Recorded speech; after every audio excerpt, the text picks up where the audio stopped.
Grammar में tense का बहुत ही इम्पोर्टेंट रोल होता है। बिना टेंस के ग्रामर को स्टार्ट करना इम्पॉसिबल है। जब भी हम इंग्लिश को पढ़ना स्टार्ट करेंगे टेंस हमें सबसे पहले आने ही चाहिए। मैं आपको कोई इजी मेथड दे रहा हूं जिसके अकॉर्डिंग आप टेंस को बड़े सरल तरीके से लर्न कर पाएंगे, उसको सीख पाएंगे। टेंस को हम स्टार्ट कहाँ से करें इसे हम देखें। सबसे पहले हम टेंस में आते हैं तो उस टेंस का नाम present, past, future. Present, past, future तीनों ही टेंस हमें सीखने हैं। जब हमको ये टेंस ये बात समझ में आ जाती है प्रेजेंट क्या है, पास्ट क्या है, फ्यूचर क्या है, तो हम अपने सेंटेंस को जो हम लिखते हैं बोलते हैं उसको समझ सकते हैं कि ये प्रेजेंट में है, ये पास्ट में है या फ्यूचर में है। और जब हमें ये समझ में आ जाता है तो उस टेंस को हम इजीली ट्रांसलेट कर सकते हैं हिंदी टू इंग्लिश और इंग्लिश टू हिंदी। आज ऐसा ही कुछ इजी मेथड मैं आपको समझाने जा रहा हूं, आप ध्यान करना इसको। Present, past, future.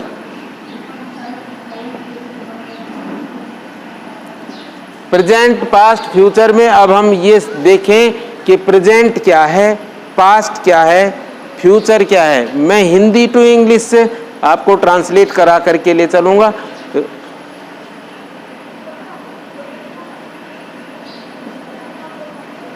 I go to school, I go to school, I go to school. सबसे पहले इसी सेंटेंस को हमें पास्ट में बनाना हो। ये तो प्रेजेंट में हो गया, I go to school, it means मैं विद्यालय जाता हूं, मैं विद्यालय जाता हूं। ये बात प्रेजेंट में हुई, मैं विद्यालय जाता हूं। अपने पास एक सब्जेक्ट आया आई, एक वर्ब गो और ये ऑब्जेक्ट हो गया स्कूल। इनसे अपना सेंटेंस कंप्लीट हुआ और अब इसी सेंटेंस को हम पास्ट में बनाएं। इस सेंटेंस को जब हम पास्ट में बनाएंगे तो सब्जेक्ट हमारा वही रहेगा आई, लेकिन वर्ब की जो फॉर्म है वो चेंज हो जाएगी और उस वर्ब को ये जो गो है ये वेंट में चेंज कर देंगे। I went to school, I went to school, मैं विद्यालय जाता था, मैं विद्यालय जाता था, जाता था। अब हमारे पास दो टेंस आ गए, प्रेजेंट और पास्ट। प्रेजेंट और पास्ट, इसी बात को हमें फ्यूचर में भी कहना हो। आई शैल गो टू स्कूल। और फ्यूचर में जब हम कहेंगे तो इसको इस तरह से बोलेंगे, मैं विद्यालय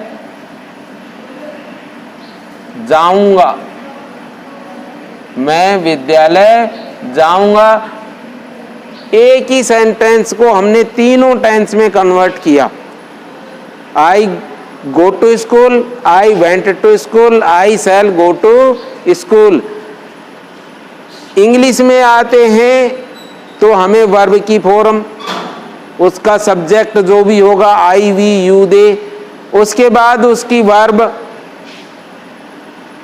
और फ्यूचर में भी उनकी हेल्पिंग और वर्ब दोनों को यूज में लेंगे। जाऊंगा मतलब फ्यूचर में जब आगे आने वाला टाइम रहेगा उसमें ये एक्शन कंप्लीट होगा। और पास्ट में जो गया वो कंप्लीट गया, प्रेजेंट में जो अब है। तो ये हमें अच्छी पहचान हमें मिल जाए, सेंटेंस को हम बनाएं। अब इनके साथ एक चीज और आती है कि हम इस वर्ब का यूज कहाँ करें। इसी सेंटेंस को हमें नेगेटिव में बनाना है तो वो देखेंगे। एक सेंटेंस, अब तो ये सेंटेंस हो गए अफर्मेटिव, और माना इन्हीं सेंटेंस को हम नेगेटिव में बनाएं तो हमें क्या करना होगा, इन सब की एक एक हेल्पिंग वर्ब हमें लेनी होगी। और वो हेल्पिंग वर्ब प्रेजेंट में आएगी डू, डज, और पास्ट में हेल्पिंग वर्ब हो गई डिड, और फ्यूचर में जो हेल्पिंग वर्ब है ये ऑलरेडी इसमें पहले यूज की गई है। दो ही टेंस ऐसे हैं पूरे ग्रामर में जिनमें अफर्मेटिव सेंटेंस में हेल्पिंग वर्ब नहीं होती है। जब उस सेंटेंस को हम इंट्रोगेटिव नेगेटिव या नेगेटिव इंट्रोगेटिव में चेंज करते हैं तो हमें एक हेल्पिंग वर्ब की ज़रूरत होती है, और वो प्रत्येक टेंस की अपनी हेल्पिंग वर्ब, यानी ये कहें कि टेंस को सही रूप में समझाने का काम ही हेल्पिंग वर्ब करती है। हेल्पिंग वर्ब से ही हम उस टेंस की पहचान को समझ सकते हैं कि कौन सा टेंस है और उसमें ये हेल्पिंग वर्ब उसका रोल क्या है। तो अब हमें हेल्पिंग वर्ब पर आना चाहिए। प्रेजेंट इंडेफिनेट ये अपना प्रेजेंट टेंस हुआ, उसके आगे भी पार्ट होंगे। तो ये जो पार्ट है वो है प्रेजेंट इंडेफिनेट, ये हो गया पास्ट इंडेफिनेट, और ये हो गया फ्यूचर इंडेफिनेट।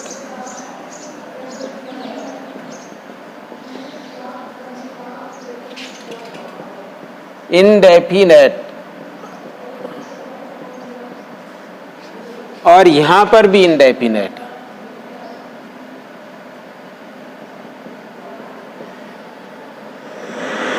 अफर्मेटिव सेंटेंस हमने देख लिया। अब हम आते हैं नेगेटिव सेंटेंस पर। जब हम नेगेटिव सेंटेंस बनाएंगे तो इस हेल्पिंग वर्ब का यूज करते हुए आई हमने सब्जेक्ट ले लिया, आई। डू और डज में से हमें एक हेल्पिंग वर्ब का यूज करना है। तो डू किन किन के साथ यूज करें, सब्जेक्ट हम देख लेंगे। यदि अपना subject I we you they, I we you they ये आते हैं, आई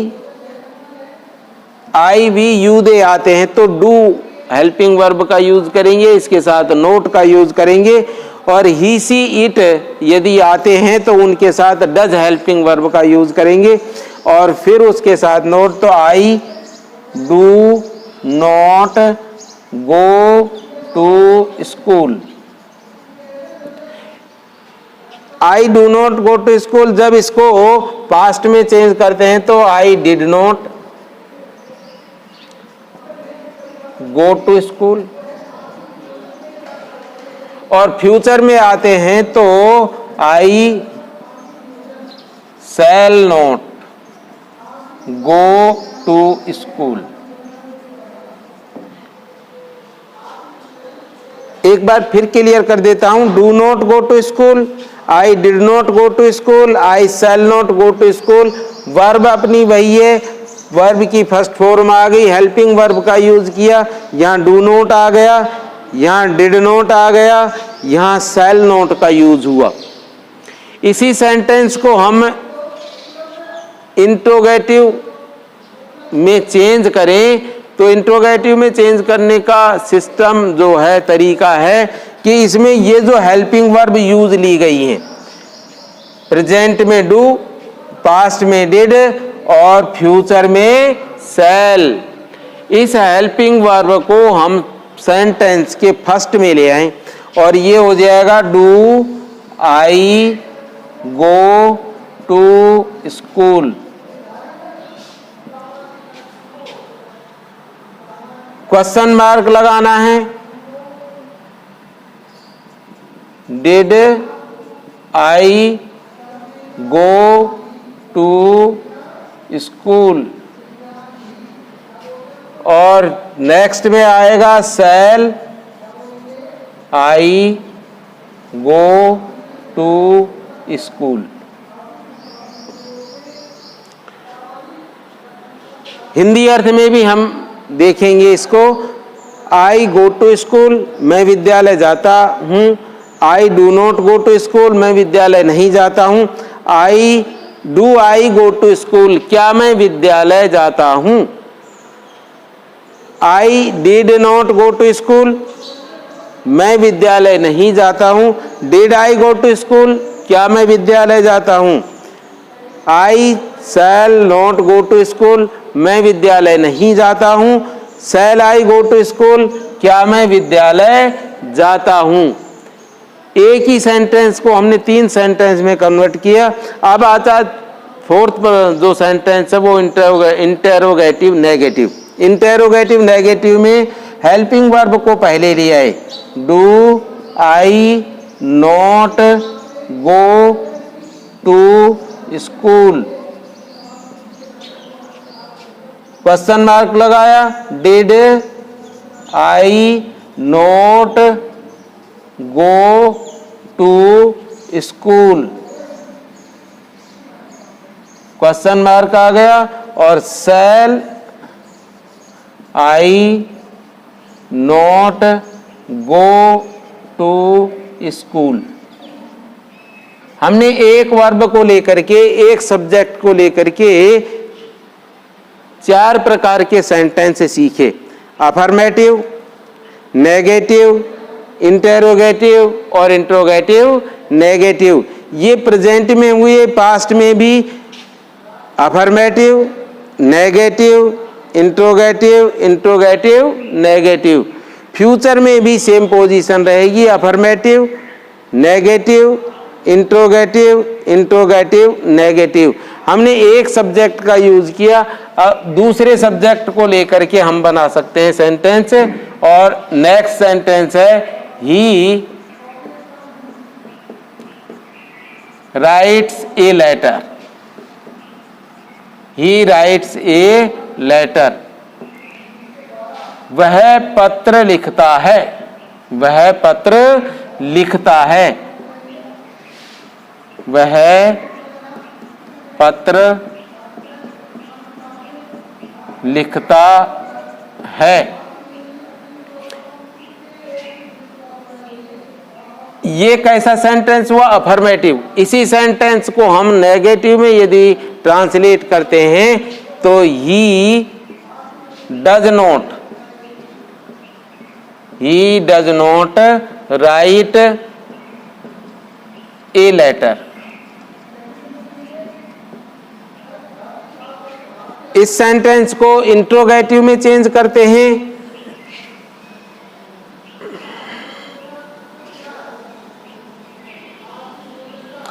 तो देखेंगे